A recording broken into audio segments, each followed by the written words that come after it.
प्रश्न क्रमांक 4.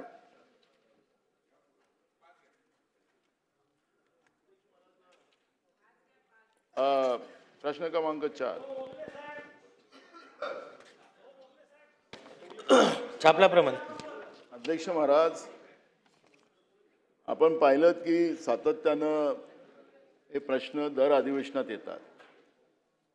महाराष्ट्रातले जेवढे काही जुने कारखाने आहेत त्या कारखान्यांमध्ये आग लागणं, त्याच्यामध्ये सुरक्षेच्या व्यवस्था नसणं आणि त्या आगीमध्ये मोठ्या प्रमाणात जीवितहानी होणं अशा पद्धतीचं गेल्याही अधिवेशनात हे आलं होतं. आता याही अधिवेशनात हा प्रश्न आला. आपण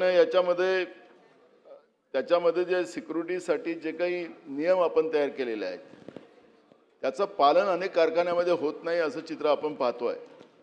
आणि म्हणून ह्या वारंवार घटना ज्या होतात आहेत त्याच्यासाठी मागच्या वेळेसही काहीतरी आपण काही निर्णय घेतले होते, पण अजूनपर्यंत बघ आता या राज्यामध्ये असे ज्याच्यामध्ये सुरक्षा व्यवस्था नाही, या पद्धतीच्या घटना होतात, असे किती कारखाने आहेत आणि ह्या भविष्यात हे चालत राहणार काय?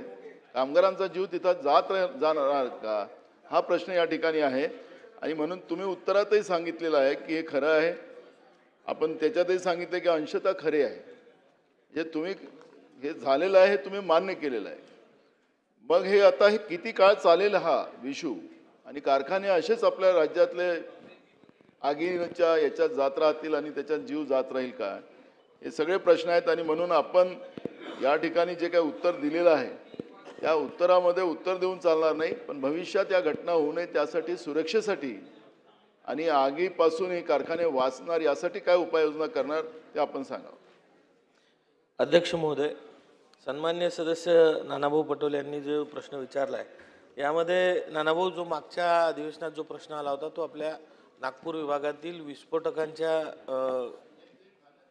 हो, तर हा जो प्रश्न हा पॉलिफिल्म्स जिंदाल पॉलिफिल्म्स प्रायव्हेट लिमिटेड या कंपनीमध्ये आहे आणि गेल्या 2.5 वर्षात इथे 2 अपघात झाले. यामध्ये पहिला अपघात जो झाला तो तिथे ते जे फ्लूइड आहे ते लिकेज झाल्यामुळे झाला आणि हा जो दुसरा अपघात आहे हा यांच्या गोडाऊनमध्ये जो त्यांचा माल ठेवला होता ज्यामधनं एक फ्यूम निघत असते, ती फ्यूम जी निघत असते त्यामध्ये स्पार्किंगमुळे आग लागली आणि ती आग लवकर विजिबल होत नाही, ती ब्ल्यू फ्लेम असते. त्यामुळे ती मोठ्या प्रमाणात हे झाल्यानंतर ते लक्षात आलं की ही आग लागली आहे. त्यामुळे आपण जे म्हणताय ते योग्य आहे. या कारखान्यांना जेव्हा आपण परवाना देतो तो परवाना देत असताना त्याचा प्लॅन अप्रूव्हल आपल्या विभागाकडनं करणं आवश्यक असतं.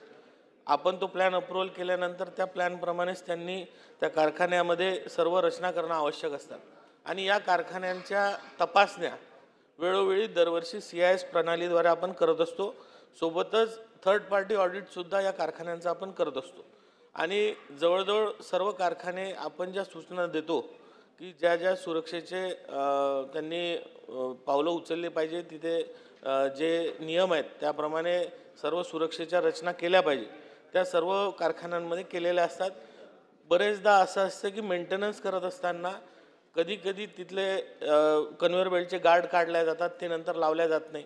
बरेचदा मेंटेनन्सच्या दरम्यान जे वॉल्स आहेत, जे फ्लॅंज आहेत ते लावत असताना एखादं लावणं सुटून जाते आणि त्यामधून हे अशा घटना वारंवार होतात.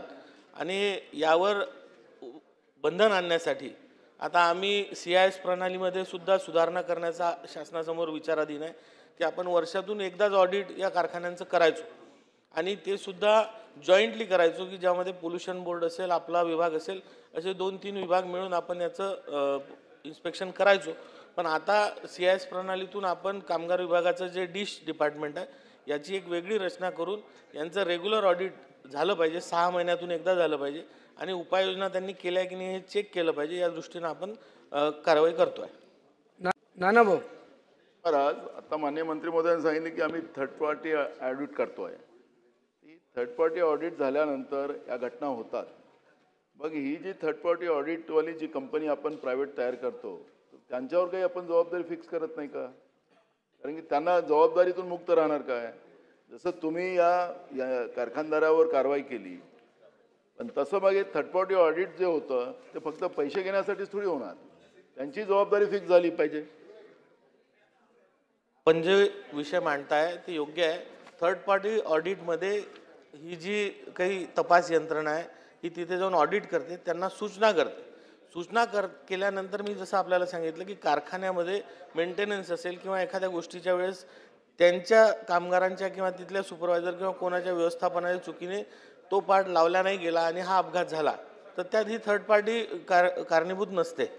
त्यामुळे यांच्यावर आपल्याला त्यांना ग्राह्य धरता येत नाही.